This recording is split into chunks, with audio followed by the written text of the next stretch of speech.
Today, in part 3 of our series, Stories to Live By, we examine the parable of the talents. We long to hear the Father say to us, "Well done, my good and faithful servant." But where are you with stewardship, duty, and accountability? How do we fight off human nature to avoid condemnation in the end? Here's Pastor Seth.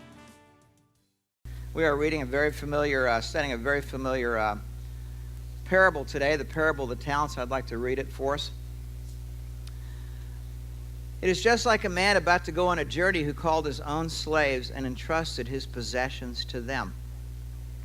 To one he gave 5 talents, to another he gave 2, and to another 1, each according to his own ability, and he went on his journey. Immediately the one who had received the 5 talents went out and traded with them and gained 5 more talents. In the same manner, the one who had received the 2 talents gained 2 more. But he who received the 1 talent went away and dug a hole in the ground and hid his master's money.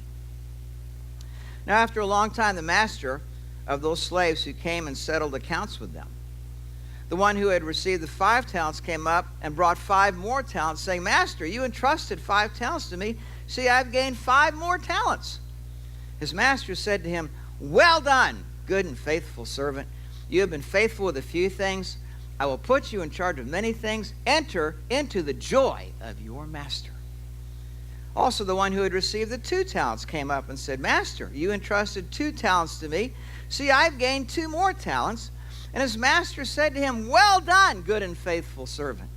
You were faithful with a few things. I put you in charge of many things. Enter into the joy of your master."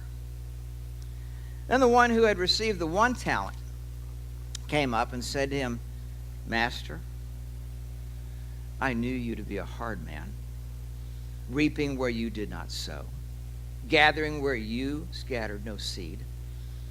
And I was afraid and went away and hid your talent in the ground. See, I have what is yours." But his master answered and said to him, "You wicked, lazy slave. You knew that I reap where I did not sow and gather where I scattered no seed." The idea is, if that was true, then you ought to have put my money in the bank, and on my arrival I would at least have received my money back with interest. Therefore take away this talent from him and give it to the one who has the 5 talents. For to everyone who has, more shall be given, and he will have an abundance. But from the one who does not have, even what he does not have shall be taken away. Throw out the worthless slave into the outer darkness. In that place there will be weeping and gnashing of teeth. Well, what I learned as a teenager and all through the course of my adult life, still continued to learn, is something that is not just unique with teenagers or unique with me. It's very easy, as we'll see in this parable, to live as one who is entitled. To just assume that everything I have is mine and I can use it however I want to. There's really no amount of accountability or that I'm serving somebody else or doing something for someone else, like this parable of the talents. Now, I love parables because parables do something that just going through a teaching lesson, we can go through a lesson about who God is and accountability to God and one day in our life and about stewardship and all that stuff. And most of us who've been around would go, "Yeah, check, check, check, check." And you'd walk out of here no different, and I would walk out of here no different than when I walked in. Because those teaching points have a tendency to affect your head, but a parable has a chance to act like a mirror and help you see who you are, to see your heart. It exposes what's inside. As you look at sort of this third person in the story, oftentimes we see ourselves. And that's true with this particular parable. The beginning of this chapter starts off with the kingdom of heaven is like, and Jesus tells 3 different parables. And so the idea here of this parable is it tells us something about who God is, and it tells us something about who we are, and it tells us something about how life is supposed to work, and then what our tendency is to do to not go along with the program. So let's look back at this. The first thing he's going to do is talk about that we are stewards and not owners. Just like me as a teenager in my home, I was not the owner of my house. I didn't own the washer, the dryer, the refrigerator. I was a steward. He starts off again, it would be like a man going on a journey who called his servants and entrusted his property to them. To one he gave 5 talents of money, to another 2 talents, and to another 1 talent, each according to his ability. Now it's a simple parable. There are 4 characters in the parable. There's the man, as he says here, and we learn that he's a very wealthy man, as we'll see in just a moment, independently wealthy. And he is going on a journey, as this starts here. Later on in the parable, we learn that it's a long journey. We're not told how long, but I want you to think in terms of maybe like 20 years. Maybe this guy was moving, he and his wife, to Hong Kong, and they were going to set up a whole different business there. And what he does is he entrusts his property back here at home to 3 particular servants. Now, when he entrusts his property to them, he is not giving them the property. This is not a gift. He is saying, I want you to take what I'm giving you, these talents or this money or my holdings, and I want you to invest them, do something with them, make a return on investment. There's no question that the money still belongs to the man as the owner. Now he says he gave one 5 talents of money, to another 2, and another 1. Well, what's a talent of money? Well, a talent of money is sort of just an amount, sort of like our dollars. And scholars have tried to figure out, well, how much is a talent? What would a talent be in today's currency? And there's a wide spectrum of belief, a sort of opinion on this, because it's really hard to nail this down. But you might think on the low end of 1 talent would be maybe like $20,000. So 5 talents would be $100,000. That's kind of the low range. And the upper range was something of 20 talents or 5 talents might be like 20 years worth of salary. So you have, no matter which one of the servants you're talking about, whether the 5 talent guy or the 2 talent or the 1 guy, every one of them were given a significant amount of money. We would call it a small fortune. Now, to try to get an idea to personalize this story, this parable, I want you to think about that you're the man. And you've got about 20 years until you retire, and you've been a little slow on getting some retirement money in, Social Security, all that, but oh golly, finally need to do this. And so you and your wife sit down, and you have money that you're now setting aside out of your paychecks that goes into a retirement account. And you go to several different investment houses and interview some people, and you finally see somebody you think is hardworking and honest, and they'll do a good, credible job of investing your money. And you finally say, that's the guy. Now, the reason you're going to say that's the guy is because in the final analysis, you not only think that the person is competent to handle your money, but he's also trustworthy, and that there's going to be no question that he's going to invest your retirement money as if it was his own father or mother's retirement money, or invest it as if it was his own retirement money with a 20-year expiration date. Now, that's what you would do, and that's what the master is doing as he's entrusting. Think of it as your retirement account to each of these 3 guys. The investment guy is simply a steward. He does not own your retirement money. Now, the second thing we learn in here is that we are duty bound and we are not free agents. As we live our lives, we're not just, we just want to do whatever we want to do with whatever we have. That approach to life does not end well, as we will see in this parable. We have a duty. The man who had received the 5 talents went at once, put his money to work, gained 5 more, so also the one with the 2 talents gained 2 more. Now I want you to pretend this scene is happening at Long Beach Harbor. The master has taken the 3 of you in his limo. They're up there. He's getting ready. He and his wife are getting ready to get on a big ship. They're going to head west, maybe to Hong Kong, let's say. And again, we don't know how long he's going to be gone, but I would, just ballpark it at about 20 years. And the 3 guys are standing there, and you're one of the first 2. Getting ready to he takes off, he and his wife on the ship, leaves the harbor. Now, what Jesus tells us about the first two guys, and I want you to pretend you're one of these first two guys, he says three things. He says, let's back up a slide. The man who had received the 5 talents went at once, is the first thing he says. So the ship is off, and you're standing there with the 5 talents or the 2 talent guy. And as soon as the ship is off, you get on your phone and you call Uber. And a car's there within about 3 minutes. And you take off down to downtown LA, and you go up into a high-rise to the investment house. And you immediately you log onto your computer, and you start investing that man's money. Went at once. The second thing it says is he put his money to work, and in the Greek language it says he engaged in business. Well, what did he do? Well, it doesn't really give us any specifics, but you can imagine, well, maybe he invested in a company. Maybe he bought a franchise in something. Maybe he bought some stocks or some mutual funds or some T-bills or some municipal bonds. But the idea is he was working hard, engaging your money for you as best he could. First thing, went at once, put his money to work, and gained 5 more, doubled his money. Now, when I was a kid, I remember watching my dad sit at the dining room table with a newspaper.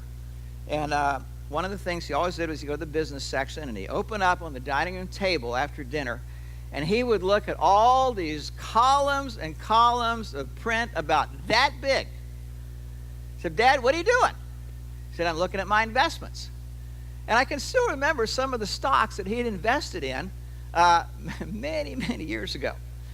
And every night he did that. And one day I went in and said, well, Dad, what do you do investing? How do you do that? And the first thing that I remember now was him telling me about the rule of 7. Rule of 7, what's that? He said, well, as you're trying to invest, he said, what you're trying to do is double your money every 7 years. Wow, double your money every 7 years. Now, in today's economy, that sounds rather far-fetched, but back then, that was the goal. And if you had about a 10 or 11% average yield on your investment, you could do that. 7 years later, you had doubled your money. I said, well, Dad, how do you do that? He said, well, you have to give careful attention every day to your investments. Stocks that you bought, mutual funds. You have to look, are they going up? Are they going down? What's happening in the market in general? What's happening in the industries in which you're investing? And what I learned is that the rule of 7 doesn't just happen.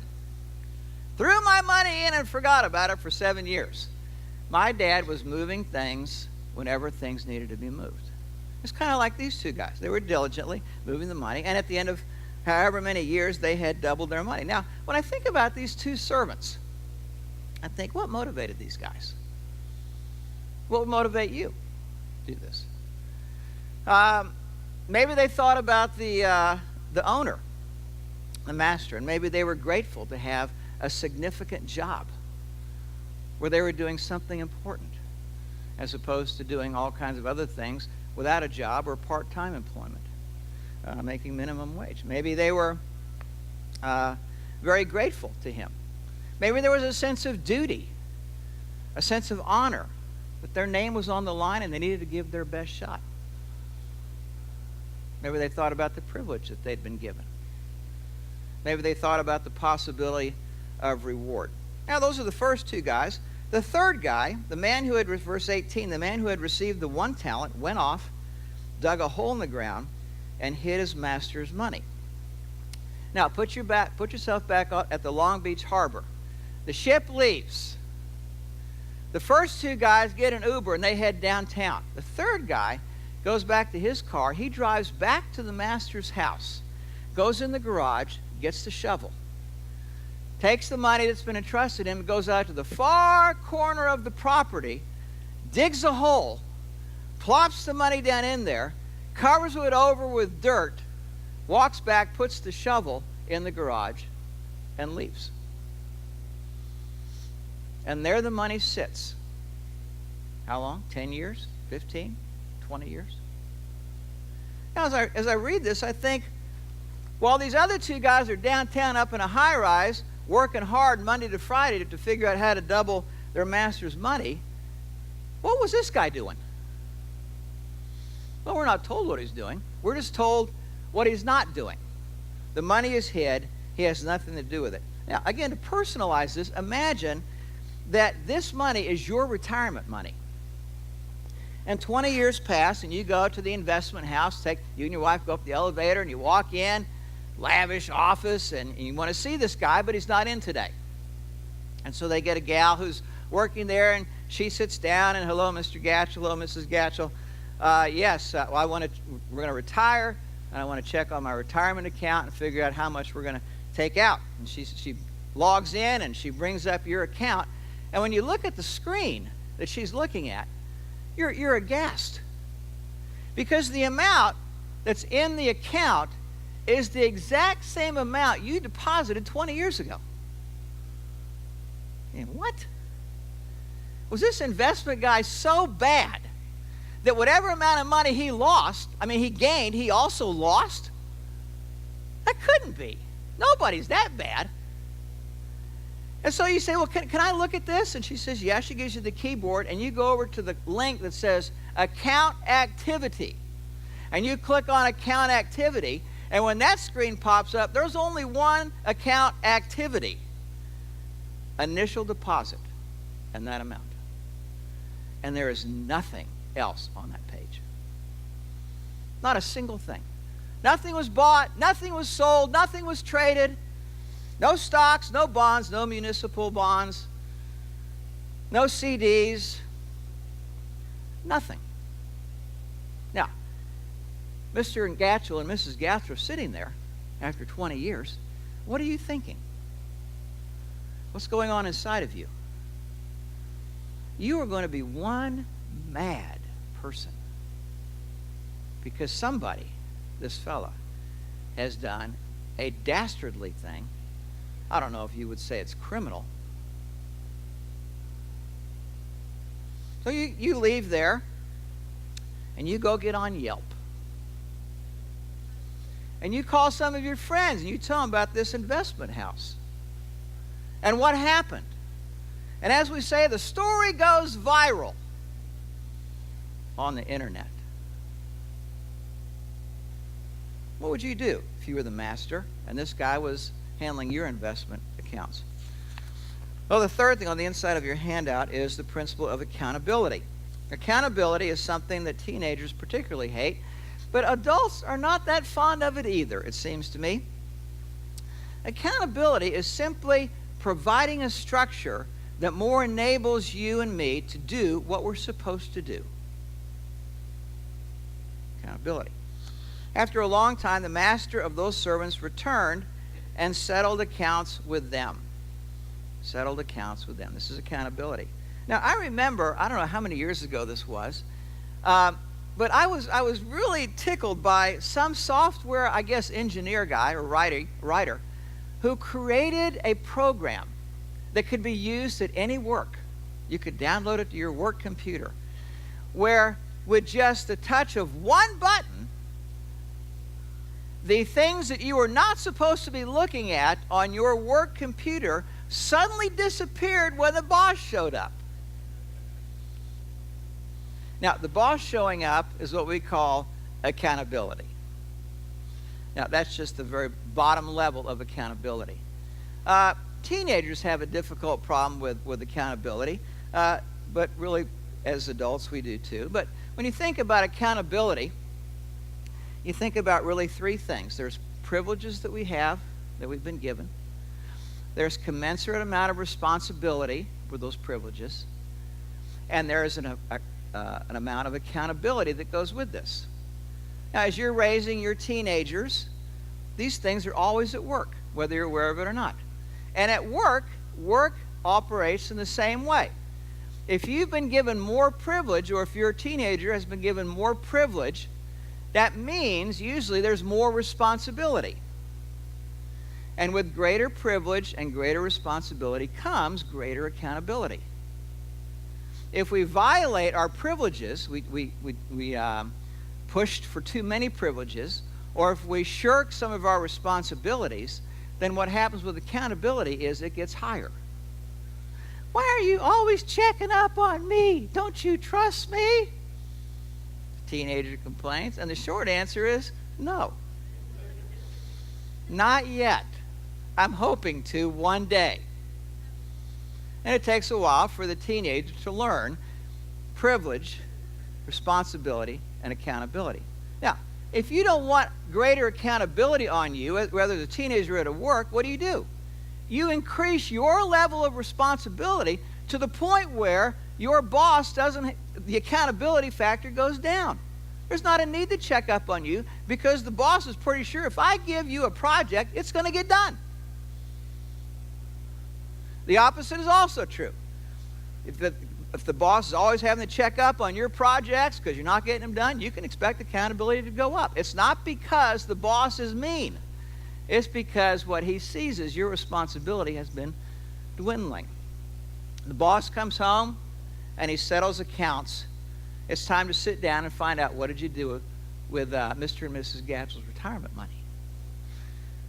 The fourth thing we see in this story is that Jesus illustrates, he gives us 5 little capsules of what God is like.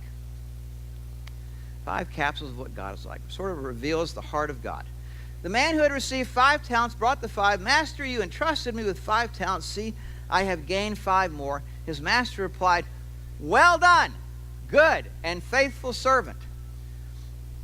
You have been faithful with a few things. I will put you in charge of many things. Come and share your master's happiness. The guy with the 2 talents gives the same report. He doubled the 2. And the master gives the exact same verbiage to the second guy that he gave to the first guy. Now, what do we learn about God in this particular story? When he says, well done, to these guys, when I think about that, the first thing I think about is how many people at work live their whole life, your whole career, and there's not a boss that says, I really liked what you did. You really did a good job. I'm glad you're working for us. You make a difference here. Now, every human heart hungers for validation. We all want somebody to, I'm over here, does anybody notice? You know, we might get a thank you every once in a while. But what about a commendation like this? Well done. The second thing, he says, good servant. And the idea here is something that I think in the heart that says, there's something in me that wants to know that I did a good job. I didn't just slide in. I just didn't do the minimum. I just didn't do enough to get by. I took this thing, this responsibility, and I did something good with it. Now, there are times in life where it's important. It better be important enough to me, and that's all the validation I need. That's just how life is. But there are other times where it's really nice for somebody else to say, I really liked what you did. That was really good. The third thing he says is faithful servant. Faithful servant. And the idea here is something like this. For somebody to say to you, I knew I could trust you with this. Didn't give it a second thought. I just knew, knowing the character of who you are, it would get done. Didn't know how, didn't need to know how. I just knew you're the kind of person that's going to be faithful to do what you said you're going to do. And then the fourth thing he says is, I will put you in charge of many things. And here in the work world, think about promotion. You just got promoted. You just got a corner office. You just got a raise. You just got some more perks. You just got a vice president attached to on your door plate. And the fifth thing, come and share your master's happiness. In there, come and share your master's happiness. Happiness. Interesting question. What is happy? Well, for a secular man, happiness is sitting on a beach in Hawaii in your lounge chair, sipping on Mai Tais as the waves roll in, and putting suntan lotion on your body every couple of hours. That is good. That's nothing wrong with that. It's a good vacation. But a week from now, you're going to be back at work. And it may be another 6 months where you get to sip Mai Tais on a beach in Hawaii. Or if you're a sports guy, you're going to like this one. If you're a sports guy, what's happiness? Happiness is going to Kobe's last game at the Staples Center. Man, I bought my ticket months ago. I knew that thing would be a sellout. And I know what happiness is for you. You're going to be sitting there taking selfies of you during the whole game. Oh, are they playing basketball? I guess they are. Taking pictures. And you're going to be sending those out on Facebook and Instagram, and you're going to take a video of you, and it's going to go on Snapchat. And the idea is, I was there. I saw Kobe's last game. And for the next few days at work, you're going to be sort of like a pop idol. Yeah, that guy was, hey, you ought to talk to him. He was at Kobe's last game. Man, what was that like? Tell us what that was like. There's a certain amount of happiness with that. But a week later, nobody's going to really care about that anymore. Happiness. What does it mean? Ask most Christians what happiness is. And committed Christians, they'll tell you, well, happiness is feeling close to God. Now, I like it when I feel close to God. But I have to be honest with you, it seems to me in my experience that doesn't happen all that often. God could make that happen more often if he wanted to. Why doesn't he? Because I think there's a different kind of joy he wants us to experience that's deeper than feeling close to him. Not saying something bad about feeling close to God. That's a good thing. But he's talking about a different joy than feeling close to God. What is it? Come and share your master's happiness. And when I think of this, I think of he's talking about some kind of joy that's shared between us and the master. And here are the ideas. Well, what was it these guys have been doing for all these years? They'd been serving. They've been taking his money and stewarding that money for him. And what does that mean for us? Well, instead of just coming to church and going, well, what am I going to get out of the service today? I hope the music's good. Hope Seth's sermon's short.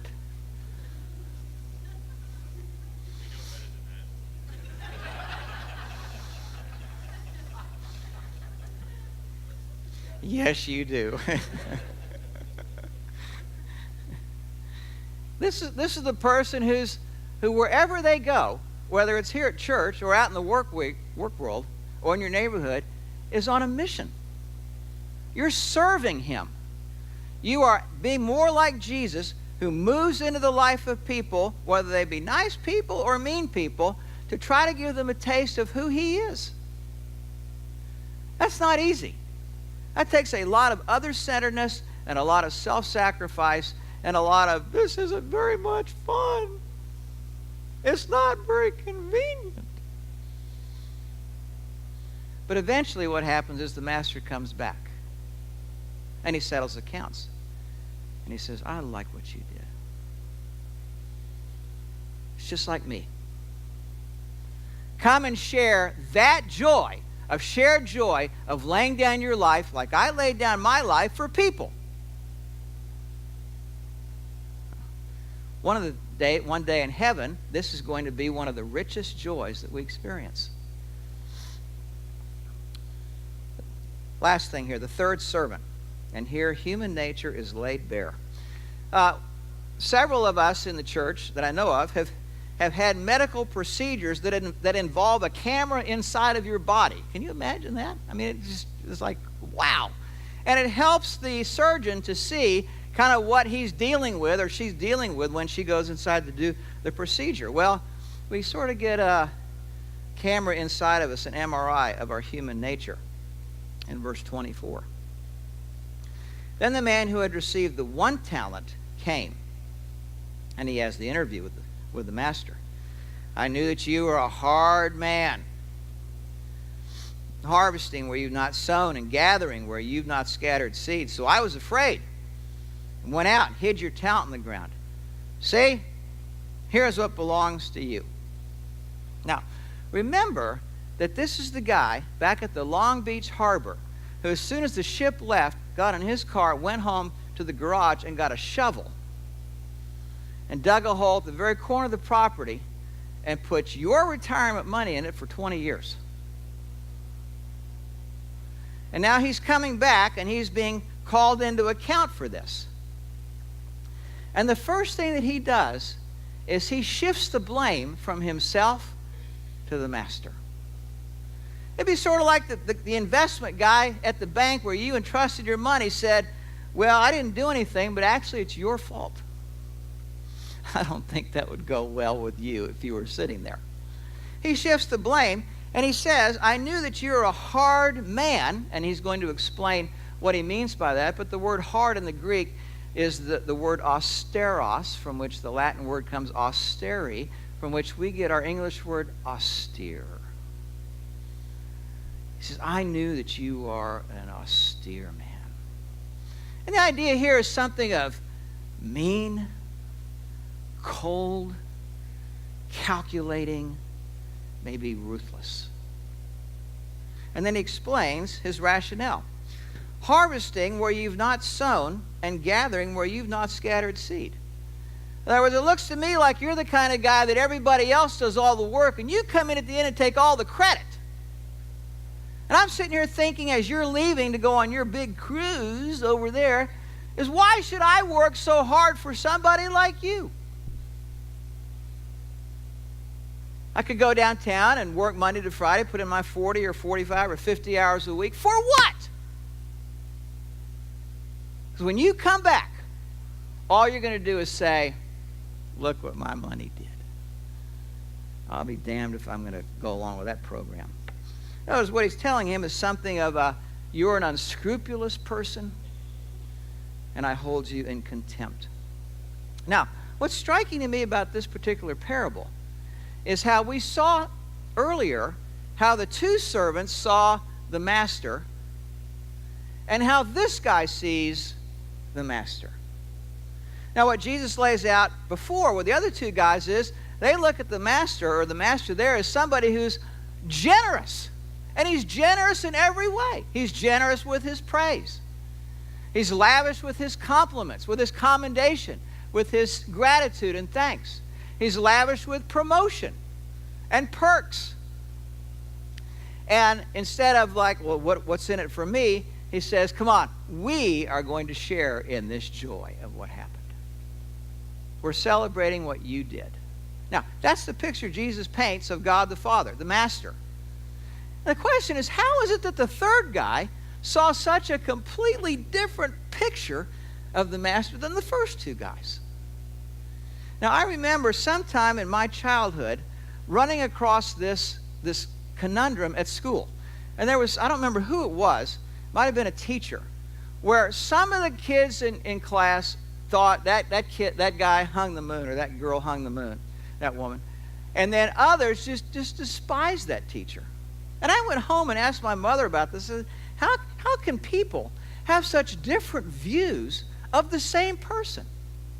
And what I remember of her answer is, beauty is in the eyes of the beholder. And as she unpacked that, what she was saying was, what one person considers beautiful, another person goes, what? I don't see anything there. And what she was saying is, the problem is not the person. The problem is in the beholder. Now, what's being exposed here is something like this. This third servant does not want to do what he's been told to do. He does not want to do his assignment. He's committed to not doing it. Now, how does he not do that for 10 or 20 years? He's got to come up with some excuse that makes sense to him, and he does what human nature is so good at. We sort of shoot the messenger, or shoot the boss, or we character assassinate the person. Or as the scriptures describe over and over again, we see what we want to see, we hear what we want to hear, we speak what we want to speak, and worst of all, we conclude what we want to conclude. Perhaps you've talked to somebody about the Lord, and they say, I don't believe in a God of judgment. Same thing. As if that is all the evidence that I'm going to consider about the God you claim to worship and claim is good. End of the matter. That's it. Don't talk to me about God. This same kind of idea. And then he says, I was afraid, and here by now I hope you see the pretense. I was afraid. You weren't afraid enough. You weren't afraid at all. It's a shallow excuse. Something to let him off the hook. I went out, hid your talent in the ground. See, here's what belongs to you, with the idea of something of as if I am doing something noble by bringing it back to you, meaning I didn't lose it. Now, if you're having a hard time sort of catching on to the how bad this is, think about you back at the investment house. You're ready to retire. You've saved up for 20 years, or so you thought. You click on account activity, boom, nothing. But let's say the guy shows up. And he comes and takes the place of the woman you've talked to, and you say, what did you do? Why didn't you do anything with our money? Stocks, bonds, savings, real estate, anything. What if that guy looked across the desk at you and said, well, you know, I've known you for a while, and you're not the person you think you are. You know, you think you're a pretty high and mighty kind of person, and I just need to do whatever you wanted me to do. I would have worked my buns off every day if I knew that you were going to appreciate what I did after 20 years. But I knew you were not that kind of person. Seemed to be incapable of that. You were just going to go, Lee, come back here, take your money, just gleefully go, look, what a smart investor I am. So you know what you can do? We'll write you a check. You can have your money back. Just good riddance. How would that go over? This is what the third guy did. Back of your handout. Verse 26. The master replies to the third guy, you wicked, lazy servant. So you knew that I harvest where I have not sown and gather where I have not scattered seed? Meaning, that's what you think? That's what you've concluded after watching me? You think I'm that guy? Then he says, even if that was true, on the basis of your own lips, the next, what you should have done is put my money on deposit with the bankers, so that when I return, I would have received it back with interest. Now, why was he wicked? Well, there are a few things that strike me. He was a rebel. I am not going to do what you want me to do. I am going to do what I want to do. Second thing he did was he slandered the master for all those years. Unscrupulous. God's fair? You kid? This world? Have you taken a look at the newspaper recently? I don't think so. And then self-centered before anything else. And then lazy. Lazy. I just want to do what makes me feel good right now.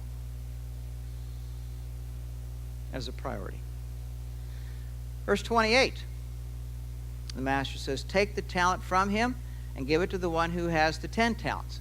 Which you would do. Again, if you were at the investment house and you realize this, you would take the check, the 1 talent that you gave, and you would go find the guy that you gave the 5 talents to initially, and you'd give it to him. Of course you would. You'd be an idiot to do anything other than that. This guy's proven himself, shown himself to be faithful. That's what the master did.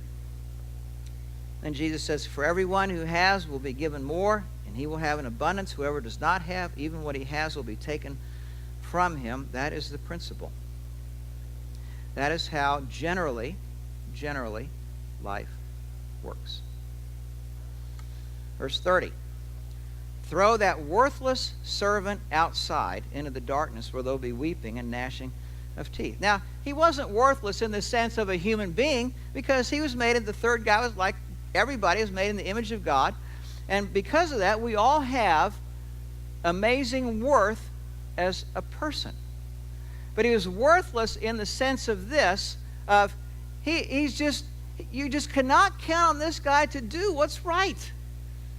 You just cannot think that this guy is going to serve the investments of what God has, what you're supposed to do. He's just not going to do that. You just can't count on him to do that. You'd be silly to count on this guy for almost anything. In that sense, he's worthless. He proved that for 10 or 20 years. All you had to do was check out account activity. As a result of wanting no part of the deal, he ends up with no part of the deal maker. Now, imagine that you're the investment house president. You have no idea this is going on, at least until the first gal who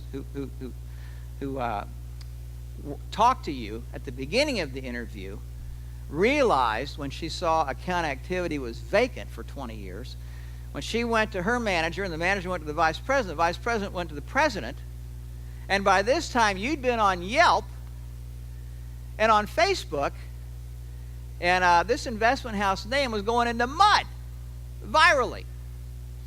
Guess who now shows up downstairs? The president of the company. And he's going to apologize to you, and he's going to take this guy aside, and he's going to say, let me have your keys. So we haven't decided what we're going to do with you, but right now we're going to escort you out of the building, because you have tarnished the name of our company that we have spent so many years trying to build. Accountability.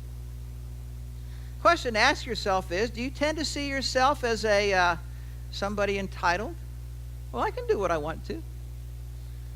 Things that God has given me, yeah, I make my own decisions. Or do you see somebody as a servant, you have a duty to obey God and to serve him?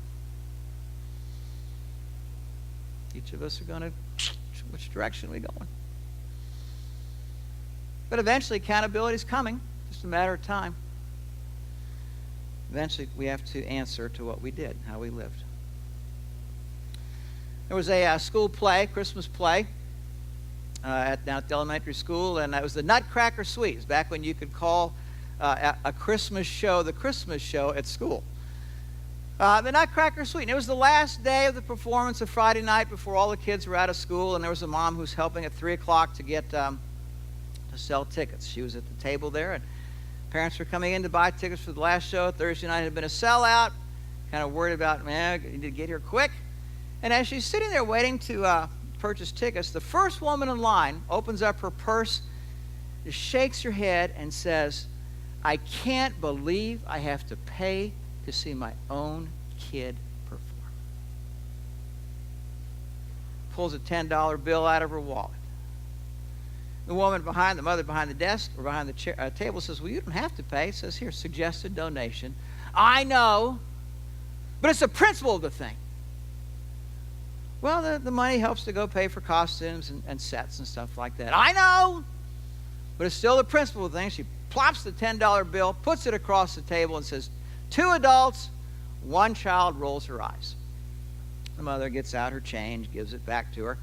And the woman steps aside while she's putting her coins in the coin purse, the money in the wallet, and the tickets in a place in her purse so she'll remember where they are.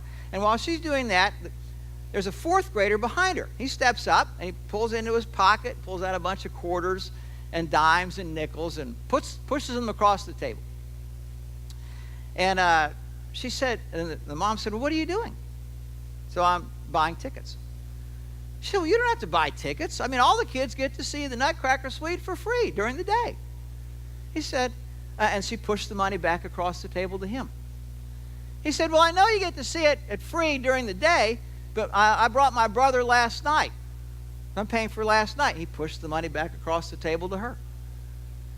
And she said, well, you mean nobody took your money last night at the play? And he said, no, we got here a little late, and by the time we got here, nobody's working the table. And she said, and she pushed the money back across to him, and she said, well, you don't have to pay then. He says, yes, I do. 2 of us were here. He pushed the money back across the table. And she thought, what would a 4th grader like to do with a couple of bucks? A lot of things. And so she said, well, you know, son, Since nobody was here, you don't have to pay, because after all, who would know if you didn't? And he pushed the money right back across the table and he said, I would.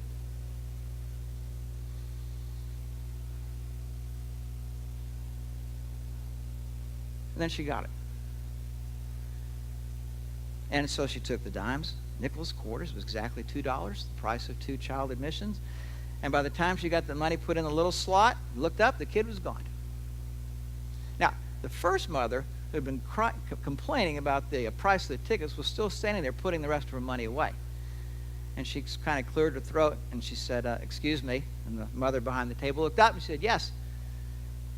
And this time the mom had the change in her hand, and she said, she put it down on the table and she pushed it across the table and said, those are pretty neat set designs and the costumes are pretty good. I said, I like that. Take this. She turned and walked off. The mother, who was behind the table, suddenly realized that 6 days before Christmas, they had just been given the best Christmas gift they could have been given. Better than anything that was going to be under their Christmas tree. Let's pray. Father, we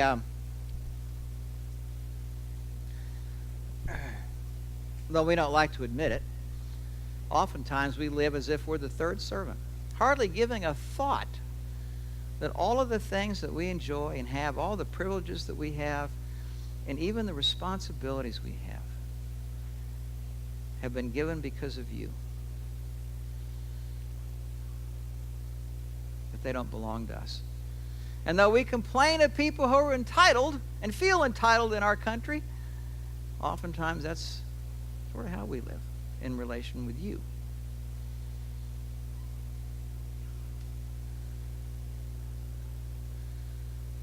Lord Jesus, this is a striking parable. And I pray that it not be striking for some of us 10 years from now, or 20 years from now, or 40 or 50 years from now. That someday we would look back and go, oh no, I remember Seth talked about that. I remember this parable. What was I thinking? Why wasn't I listening? Why didn't I heed? Why didn't I see this? Why didn't I take ownership of this? You don't want to be at that point 10, 30, 50 years from now. You want to hear his voice today and align yourself with the lives of the first 2 servants in this parable.